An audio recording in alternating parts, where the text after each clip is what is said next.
La mort peut rentrer dans votre vie parce que vous refusez l'appel.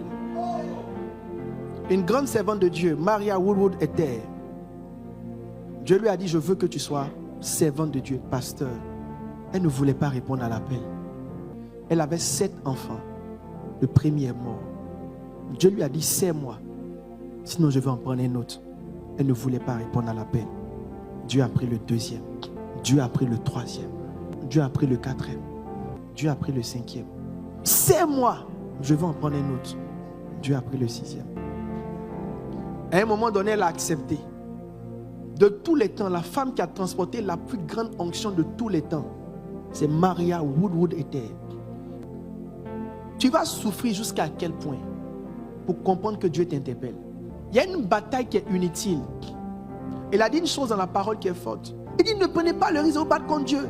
Il y a une bataille qui est très stupide, c'est de se battre contre Dieu. Un bon matin, un dénommé Jonas s'est levé, il va fuir son appel. Il tombe dans le bateau, il prend le bateau. Au lieu d'aller à Ninive, soit à Tarsis, des projets de voyage, aller à l'extérieur. Comme tu vas aller à l'extérieur, tu ne veux pas te désirer à servir le Seigneur, tu n'iras pas à l'extérieur. C'est une séduction. Comme moi, j'ai dit que je voulais être pasteur, c'est là qu'on m'a proposé d'aller terminer mes études au Canada. Il y a des offres qui ne viennent pas de Dieu. Il y a des offres qui viennent te donner l'impression que tu ne dois rien faire maintenant. Mais tu vois, le temps que tu vas ouvrir tes yeux, tu seras trop vieux pour faire ce que Dieu demande de toi. Dis, je m'en vais à Ninive. N'ayez pas peur d'être pasteur.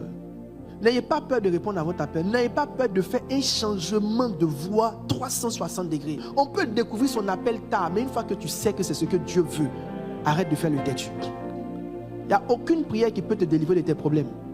C'est juste ton obéissance. Tu pâtiras de manque de moyens, à maladie. Tu pâtiras d'humiliation. Ceux qui étaient derrière toi viendront te dépasser. Tu seras amer, ton âme sera amère, la tristesse sera présente, ta vie sera une bataille parce que tu regardes Dieu en face et tu lui dis ce que tu veux de moi, je ne vais pas faire. C'est une bataille stupide. Tu ne peux pas vaincre Dieu. Il a dit ne prenez pas le risque d'être en train de vous battre contre Dieu. Ce matin, je veux prier que Dieu suscite des vocations.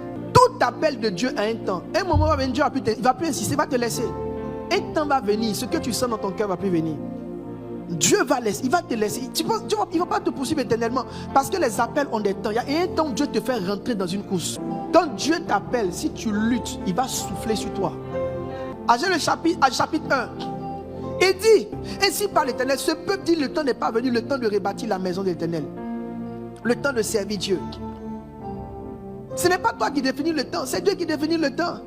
Et verset 4, la parole est adressée. Il dit, est-ce le temps pour vous d'habiter vos demeures lambrissées quand cette maison est détruite? Les gens meurent. Dieu a besoin de personnes pour prêcher l'évangile. Toi, tu es occupé à tes propres problèmes. Et demande, est-ce que c'est le temps? Est-ce que c'est le temps de mettre ton appel à demain? Enfin, il y a des gens qui n'ont pas dit qu'ils ne vont pas faire, mais ils disent qu'ils ne vont pas faire ça maintenant. Ils vont faire un jour, mais tu vas faire ça quand tu es vieux. Mes amis, c'est ce que Dieu veut que je dise ce matin. Donc je le dis. Ce n'est pas un esprit qui te poursuit. Ce n'est pas les liens ancestraux qui t'appauvrissent. C'est ton appel. Je bénis Dieu de m'avoir pris très tôt. À un moment donné, j'ai eu mal. J'ai dit non, Seigneur, tu as trop mal fait de me prendre tôt. Mais je bénis Dieu. Je bénis Dieu. Parce qu'aujourd'hui, je ne suis même pas encore arrivé loin. J'ai de la force, j'ai de la capacité. Mais Dieu est en train de me donner de l'expertise. Je suis plus tranchant que par le passé.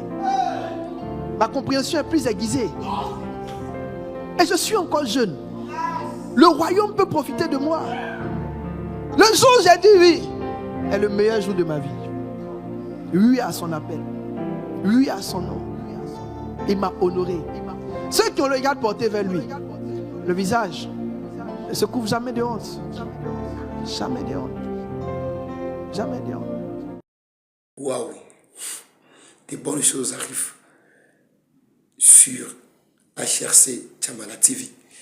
Juste une chose, je te demande, toi qui as besoin de ce genre de prédication, toi qui as besoin de ce genre d'enseignement, des hommes de Dieu ouin, ici, au pays, partout dans le monde où vous nous suivez, je te demande juste une chose,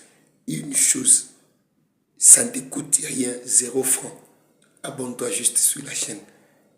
Abonnez-vous, partagez aussi, activez aussi la cloche de notification pour ne pas manquer de toutes nos prédications qui seront publiées sur cette chaîne. Partage la chaîne à une autre personne, les liens de la prédication, et Dieu ne manquera pas à nous visiter et à nous bénir à travers ces enseignements. Que Dieu nous bénisse. À la prochaine fois. Merci.